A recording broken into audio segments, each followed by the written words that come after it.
अस्सलाम वालेकुम जी, मैं हूं नजमुल हसन बाजवा और आप मेरा यूट्यूब चैनल देख रहे हैं।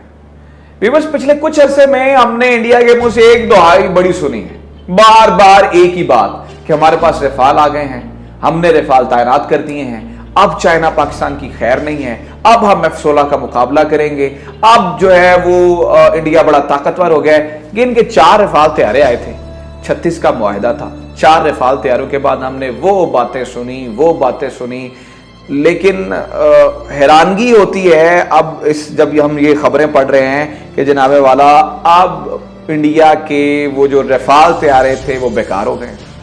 ना सिर्फ बेकार हो गए हैं क्योंकि इंडिया अब अगले जो वो पूरा बैच आना था, सेकंड बैच, उसको लेने से भी इनकारी है। आपको सुन के जरूर हैरानगी होगी कि इतनी ज़बरदस्त जनरेशन के तैयारे, इतना ज़्यादा जो है वो एक इंडिया को एज मिल गया था, एकदम से ये रफाल तैयारों की बेकारी की बात कहाँ से आ रही है। तो जनाब वाला ऐसा ही है। अब मैं आपको थोड़ा सा एविडेंस दे तो शुरू में, फिर मैं आपको जाके आके बात समझाता हूँ कि असल में हुआ क्या है, रफाल तैयारों के साथ इंडिया ने किया क्या है, इनके पायलट्स बताते खुद सर पकड़ के क्यों बैठे हैं, और आखिरकार जो इतना अच्छा तैयारा था वो इंडिया ने बर्बाद क्यों किया है, वो जरा सुने जनाब। यूरेशियन टाइम्स छापता है खबर के no more Rafales, why Indian air force could reject the second batch of the Dassault Rafale jets. यानी कि वो इसमें ये कह रहा है कि अब इंडिया मजीद रफाल तैयारे नहीं लेगा, इंडियन एयरफोर्स सेकंड बैच को रिजेक्ट कर सकती है, वो मजीद तैयारे नहीं लेगी। ऐसा क्यों हुआ, इसके पीछे एक पूरी स्टोरी है, मैं आपको बता। बीबीसी उर्दू ने इस पे पूरा एक आर्टिकल छापा है, उसे जरा पढ़ लेते हैं। आपने ये याद रखना है, जैसे पाकिस्तान में ऑडिटर जनरल होता है ना, ऑडिटर जनरल का काम ये होता है कि वो जो भी चीज़ें खरीदारी होती हैं या कंस्ट्रक्शन होती है या बाहर से हम कोई चीज़ खरीदते हैं तो वो उसका एक ऑडिट करता है। वो देखता है कि कहाँ फ़ायदा हुआ, कहाँ नुकसान हुआ, कहाँ करप्शन हुई, कहाँ जो है वो चीज़ें ख़राब थी। इसी तरह से इंडिया में एक डिपार्टमेंट है, उसे कहते हैं CAG। CAG की ऑफिशियल रिपोर्ट जो कि उनकी पार्लियामेंट में जमा करवाई गई है, उसमें ये सारा कच्चा चट्टा खोला गया है और उसी से जो है वो ये बात बाहर निकली है कि असल में रफाल के साथ इंडिया ने किया क्या है। यहाँ पर फ्रांस ने इंडिया के साथ क्या किया है, वो कौन सा धोखा दिया है इंडिया को कि उसके ये सारे तैयारे जो है वो अब समझें कि बर्बाद ही हैं।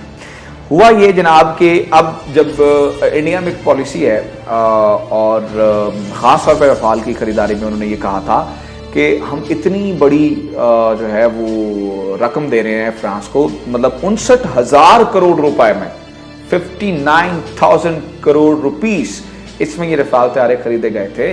तो इंडिया ने ये मुआहिदा किया था कि आपने इसमें हमें 4 काम करने हैं। पहला काम आपने ये करना है कि इसका 30% आपने खर्च करना है इंडिया में, ठीक है। दूसरा काम आपने ये करना है कि आपने यहाँ पे फैक्ट्रीज बनानी है जहां पर इसके पुर्जे बनाए जाएंगे, और फिर आपने तीसरा काम करना है कि टेक्निकल असिस्टेंस देनी है हमें।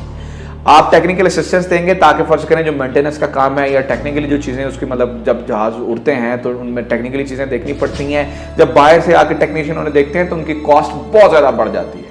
लेकिन फ्रांस से ये मुआहिदा तय पाया था, जी टेक्निकल असिस्टेंस आप देंगे या आप हमारे लोगों को यहाँ पर सिखाएंगे, तो इससे ये होगा कि हमारी जो टेक्निकल असिस्टेंस की मद में इतना ज़्यादा खर्चा आएगा वो कम हो जाएगा। चौथा काम ये होना था कि इंडिया को टेक्नोलॉजी देनी थी, फ्रांस ने कावेरी इंजन उसे कहते हैं, वो टेक्नोलॉजी देनी थी, और उस टेक्नोलॉजी के जरिए ये होना था कि इंडिया के पास जो अपने लोकल तैयारे वो बना रहा है और उन लोकल तैयारों को बनाने में इंडिया को बड़ी मदद मिलनी थी। लेकिन हुआ क्या है कि फ्रांस ने इन 4 पॉइंट्स पे इंडिया को करा दिया है ठुड्डा। CAG की ऑफिशियल रिपोर्ट के मुताबिक बीबीसी उर्दू छापता है कि 30% जो इंडिया में खर्च होना था, CAG वो छापता है कि उसका 1% भी इंडिया में नहीं आया। दूसरा ये होता है कि जनाबे वाला वो जो यहाँ पर फैक्ट्रीज बननी थी, जहाँ पर रफाल के पुर्जे बनने थे, यहाँ पर जो चीज़ें होनी थी, फ्रांस ने जो कि ब्रदरली अलाय कहता है इसको इंडिया, उसने इंडिया को ठुड्डा कराया और वो फैक्ट्रीज भी यहाँ पर नहीं बनी। मैं आपको बता रहा हूँ कि इनका रफाल का से जो है ना वो इन्होंने रिजेक्ट क्यों किया और बर्बाद कैसे हुआ है, और अब इंडिया कितनी बड़ी स्टुपिडिटी और करने जा रहा है, ठीक है। तीसरा, इन्होंने वो फैक्ट्रीज भी नहीं लगी। तीसरा, जो टेक्निकल असिस्टेंस देनी थी वो टेक्निकल असिस्टेंस का अब फ्रांस कर रहे हैं इससे चार्ज। वो यहाँ पर टेक्निकल असिस्टेंस इन्हें मुफ्त देनी थी, लेकिन अब देखें जब तैयारे उड़ रहे हैं तो उनकी टेक्निकल असिस्टेंस इंडिया को पड़ रही है बहुत ज्यादा महंगी। अब इंडियन पायलट भी उस तरह से ट्रेन नहीं है ना रफाल को उड़ाने में, चूंकि अब इन्होंने नई नई ट्रेनिंग ली है, तो अब टेक्निकल असिस्टेंस जो है वो भी फ्रांस इनको पैसों से दे रहा है और वो फ्री नहीं दे रहा है। तो यहां पर इंडिया को हजारों करोड़ रुपए का नुकसान हो रहा है। वो इस तरह से कि उन्हें टेक्निकल असिस्टेंस बाहर से लेनी पड़ती है, और फिर जब लेनी पड़ती है तो उसकी कॉस्ट इतनी चली जाती है कि वो 4 तैयारे, वो नाक में मक्खी बिठा तो ली है, वो 4 तैयारे ले तो लिए हैं इंडिया ने पाकिस्तान और चाइना पे धौंस से मारने के लिए, लेकिन वो 4 तैयारों का खर्चा इतना ज्यादा हो गया है, इतना ज्यादा हो गया कि वो पूरी एयरफोर्स में भारी पड़ रहा है।